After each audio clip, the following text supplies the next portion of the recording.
The morning you turned 60, your stomach did not send you a memo.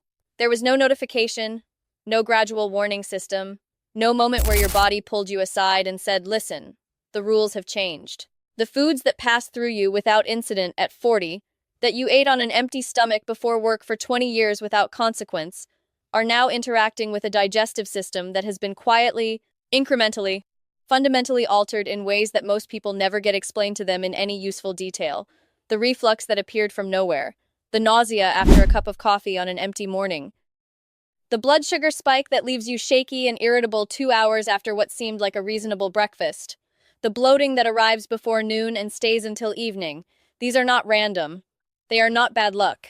They are the specific, predictable consequences of specific foods meeting a specific physiological environment that changed with age, and that changed in ways that are now documented well enough to say, with real precision, which foods are causing which problems and why.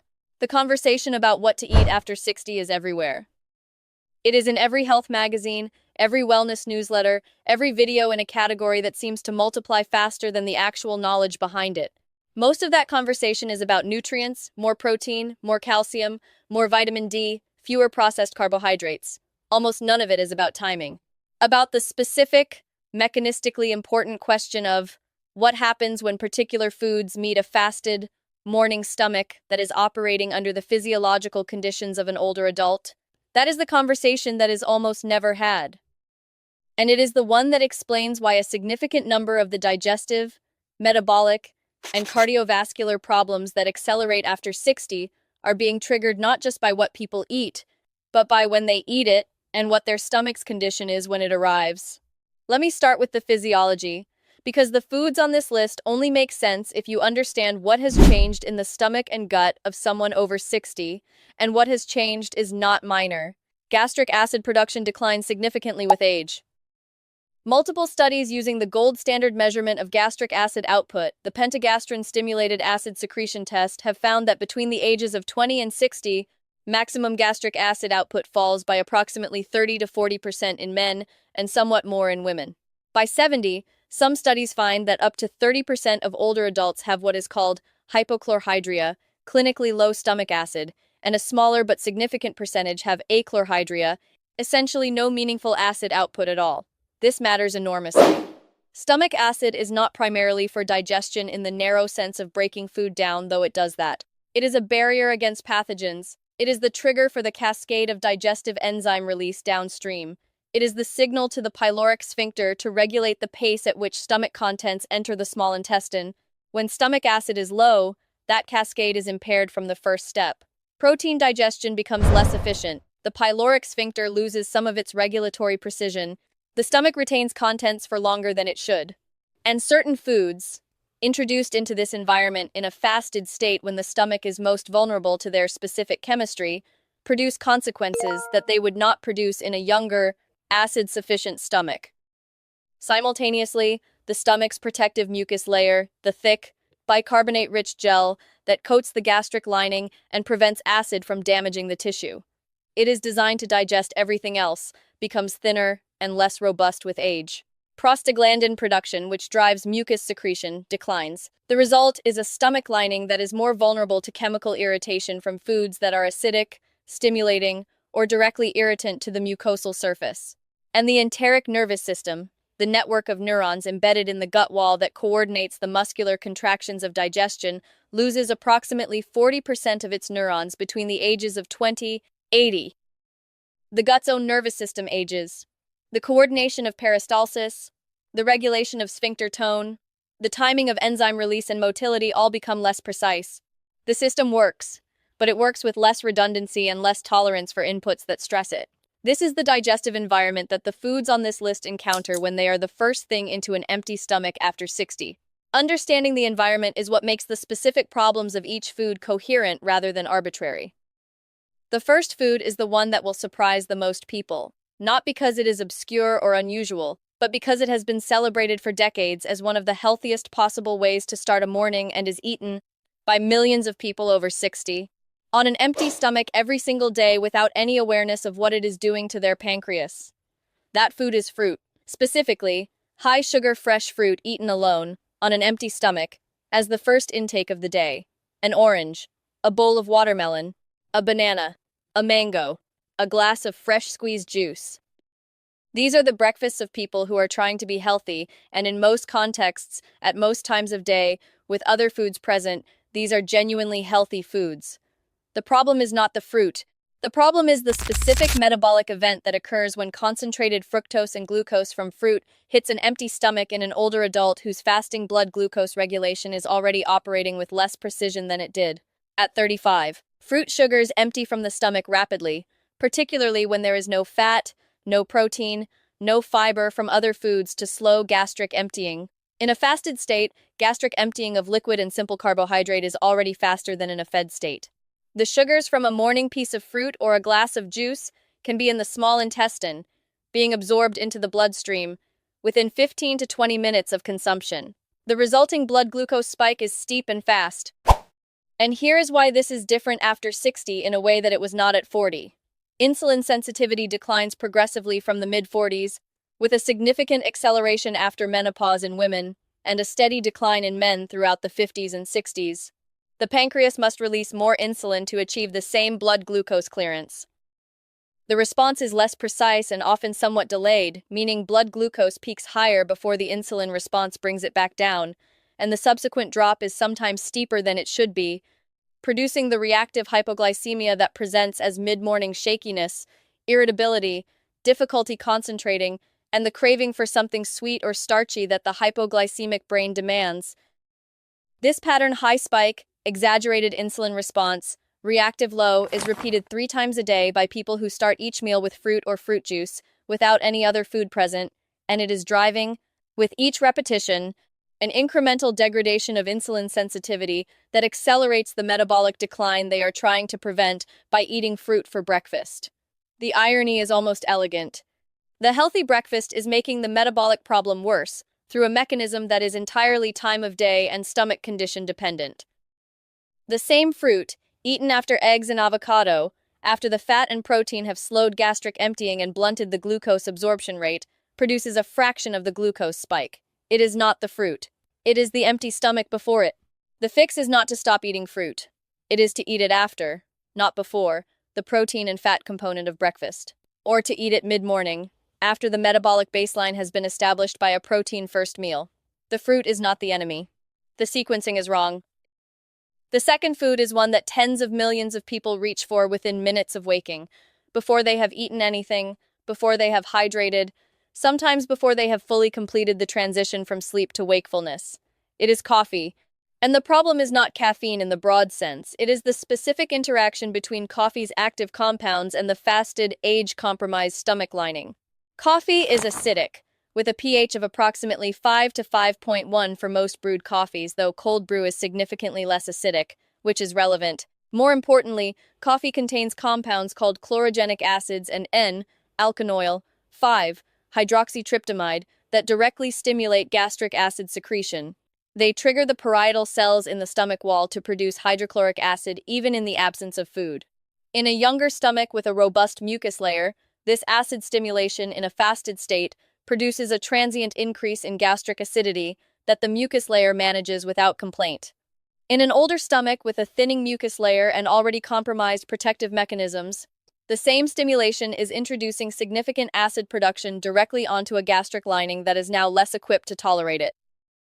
The consequences range from a mild burning discomfort that most people attribute vaguely to their coffee being strong, through the gastric irritation that gradually develops into gastritis, to the acid reflux that occurs when the lower esophageal sphincter whose tone declines with age, contributing to the dramatic increase in reflux disorders after 60, allows the stimulated acid to enter the esophagus. But the acid problem is not even the most significant issue that fasted coffee creates in older adults. The cortisol problem is, cortisol, the primary stress hormone, follows a distinct daily rhythm. It is lowest during the early hours of sleep, begins rising before waking in a process called the cortisol awakening response, peaks approximately 30 to 45 minutes after waking, and then begins a gradual decline through the morning. This natural morning cortisol peak is not pathological. It is the biological mechanism that transitions the body from the fasted, repair-focused state of sleep into the alert, metabolically active state of waking. It is part of the reason that blood glucose is naturally somewhat elevated in the early morning, the dawn phenomenon, as cortisol signals the liver to release glucose in preparation for the day's activity. Caffeine amplifies cortisol secretion. When coffee is consumed at the peak of the natural cortisol awakening response, which is where most people place their first cup of the day, it adds a pharmacological cortisol stimulus on top of an already elevated cortisol baseline. The result is a higher and more prolonged cortisol peak than the body's natural rhythm would produce. And in older adults, whose cortisol regulation becomes less precise with age and whose cortisol clearance slows, this amplified peak persists longer. Chronically elevated morning cortisol, produced daily by the intersection of the natural awakening response and fasted state caffeine intake, contributes to insulin resistance through cortisol's direct antagonism of insulin signaling in skeletal muscle and fat tissue. It contributes to the progressive erosion of sleep quality by flattening the cortisol rhythm, whose clean morning peak and low evening trough is the architecture on which good sleep depends. And in people with existing anxiety or stress-driven health issues, it provides a daily pharmacological amplification of the stress response before the day has even presented a single stressor. The fix is not to stop drinking coffee. It is to wait. 90 minutes after waking. Let the natural cortisol peak rise and begin to fall before adding caffeine's cortisol stimulus. Drink a glass of water first. Eat something with protein and fat before the first coffee. In the majority of people who make this single change, the energy from caffeine is more sustained and more even because it is interacting with a cortisol curve that is already falling rather than one it is pushing to an artificially higher peak. The crash that follows mid-morning coffee is, in many cases, the exaggerated cortisol drop from an amplified peak rather than simple caffeine metabolism. The third food is the one that generates the most pushback when it appears on any list like this, because it is associated with health in a way that is deeply embedded in both medical advice and cultural practice. The food is raw garlic, and specifically because this matters, raw garlic consumed alone, on an empty stomach, as a health intervention. The raw garlic on an empty stomach practice has a long history in various traditional medicine systems and a significant presence in wellness content. The allicin in raw garlic has genuine, well-documented antimicrobial, anti-inflammatory, and cardiovascular benefits. There is nothing wrong with garlic as a food. The problem is what allicin and the sulfur compounds in raw garlic do to the gastric mucosa of an empty stomach in an older adult. Allicin is irritant to the gastric lining at the concentrations present in raw garlic, particularly when it contacts mucosa that is not protected by the buffering and diluting presence of other food. The sulfur compounds in raw garlic increase gastric acid secretion through a mechanism similar to coffee's chlorogenic acids, while simultaneously being directly irritant to the unprotected mucosa. The result, in a significant proportion of people over 60 who practice raw garlic on an empty stomach as a health intervention, is gastric irritation that ranges from mild discomfort to the kind of persistent burning that is clinically indistinguishable from early gastritis. The research on this is not dramatic, but it is consistent. Case series in gastroenterology literature document patients presenting with gastric irritation whose dietary history reveals exactly this practice. The irony is the same as with the morning fruit. The health intervention is causing the harm it is being used to prevent. Garlic's cardiovascular and antimicrobial benefits are real. Its irritant properties on an unprotected, aged gastric mucosa are also real. The solution is not to stop eating garlic. The allicin benefits are best captured by crushing garlic, waiting the 10 to 15 minutes for allicin to form from its precursor alliinase, and adding it to food that will buffer the contact with the gastric lining. Same benefit. No irritation. The fourth food is the one that has the most serious downstream consequences and the most direct connection to health conditions that people over 60 are actively trying to prevent. It is processed, refined carbohydrates eaten alone, white bread, crackers, breakfast cereals, pastries, white rice, processed energy bars as the first food of the day on an empty stomach. The glucose spike argument applies here even more forcefully than it does to fruit, because refined carbohydrates without fiber produce a more rapid and more extreme postprandial glucose rise than fruit. The glycemic index of white bread is higher than that of table sugar. The glycemic response of most commercial breakfast cereals, including the ones marketed as healthy, exceeds that of a Mars bar in some studies. These foods, entering an empty stomach in the early morning when the dawn phenomenon has already elevated fasting glucose and when the body's insulin response is at its least sensitive, produce blood glucose peaks that the available insulin response struggles to manage. But the specific problem of refined carbohydrates on an empty stomach after 60 is not just the glucose spike. It is what happens at the endothelial level during that spike, every morning, over years. Postprandial hyperglycemia, the elevated blood glucose after a carbohydrate-heavy meal, produces a burst of reactive oxygen species in the endothelial cells lining the blood vessels. This burst of oxidative stress directly impairs endothelial function, suppresses nitric oxide production, and activates the inflammatory cascade in the arterial wall that drives atherosclerosis. Each postprandial spike is an episode of vascular endothelial damage. In a person eating a refined carbohydrate breakfast on an empty stomach every morning, that is 365 episodes of endothelial oxidative stress per year, beginning at 60, adding to the cumulative endothelial damage that drives cardiovascular disease. The research on this is unambiguous. Postprandial hyperglycemia is an independent cardiovascular risk factor, independent of fasting glucose, independent of HbA1c, independent of LDL cholesterol. The person whose fasting glucose and cholesterol are normal, but who produces large postprandial spikes from a daily refined carbohydrate breakfast, is accumulating cardiovascular risk at a rate their standard blood tests will not reveal, until the damage is established. And there is a second mechanism specific to the empty stomach context that makes the morning particularly dangerous for refined carbohydrates in older adults. The enhanced glucose absorption rate in a fasted state. The transporters that carry glucose across the intestinal wall, specifically the SGLT1 and GLUT2 transporters on the enterocyte surface, are upregulated after a fast. The absorptive capacity for glucose is at its maximum in the fasted morning state. The same serving of white bread produces a higher and faster blood glucose peak when eaten in a fasted state than when eaten later in the day after other foods have already occupied the digestive system and partially downregulated the absorptive transporters. The empty fasted stomach is, biochemically, the worst possible context in which to eat refined carbohydrates.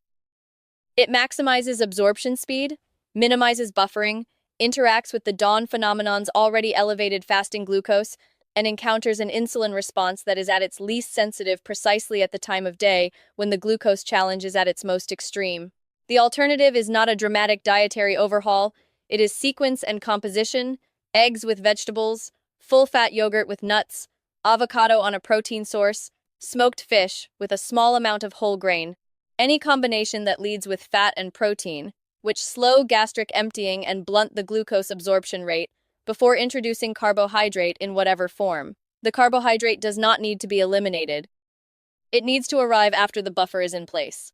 Let me bring this into a single morning story, because the list of 4 foods becomes most useful when it is understood not as 4 separate prohibitions, but as a coherent picture of what a problematic morning looks like and how simply it can be changed.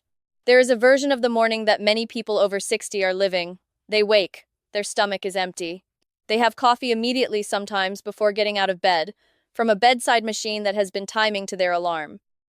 The coffee goes into a stomach that has no food buffer, hits a gastric lining that is less protected than it was 20 years ago, stimulates acid production, amplifies the already peaked morning cortisol, and initiates a mild but chronic inflammatory response in the gut wall. Then comes a piece of fruit, healthy, fresh, virtuous, that empties rapidly into the small intestine, sends blood glucose spiking in a fasted, insulin-resistant state, triggers a delayed and exaggerated insulin response, and sets up the mid-morning energy crash that leads to the reaching for something starchy and convenient before lunch.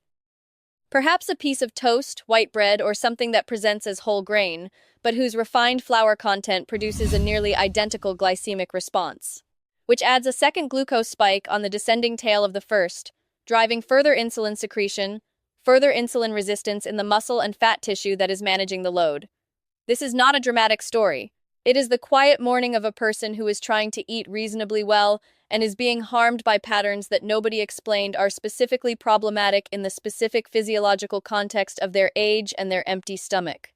The version that serves the over 60 stomach, the one that works with what the stomach and pancreas and endothelium need rather than against it, starts with water. Warm water, which initiates the gastrocolic reflex and hydrates the mucus layer, then after 20 to 30 minutes, a protein and fat-based breakfast. Eggs, or full-fat yogurt, or smoked fish, or a combination. The gastric lining has a buffer. The pyloric sphincter has appropriate feedback. The insulin response has a gradual glucose challenge rather than an immediate spike. The cortisol peak has been allowed to develop and begin declining before coffee arrives. When caffeine's cortisol stimulus interacts with a falling curve rather than a rising one, the net effect on cortisol amplitude is dramatically reduced. If fruit is wanted, it comes after the protein and fat. If coffee is wanted, it waits 90 minutes. If garlic is going to be used for its genuine benefits, it goes into the food rather than arriving first on an unprotected stomach. The 4 foods that this video is titled around are not bad foods. None of them are. Fresh fruit is nutritionally extraordinary. Coffee has genuine cognitive and cardiovascular benefits at appropriate timing. Garlic is one of the most evidence-supported dietary medicines available. Carbohydrates are not the enemy of human health and never have been. What they share is not toxicity. What they share is a specific incompatibility with the empty, fasted, aged stomach, an incompatibility that arises not from what the foods are, but from when they arrive and what they find when they get there. The stomach that wakes up empty at 60 has earned a different kind of morning than the one it was given at 30. The first 20 minutes of what enters, it shaped the metabolic, cortisol, and gastric environment for hours afterward.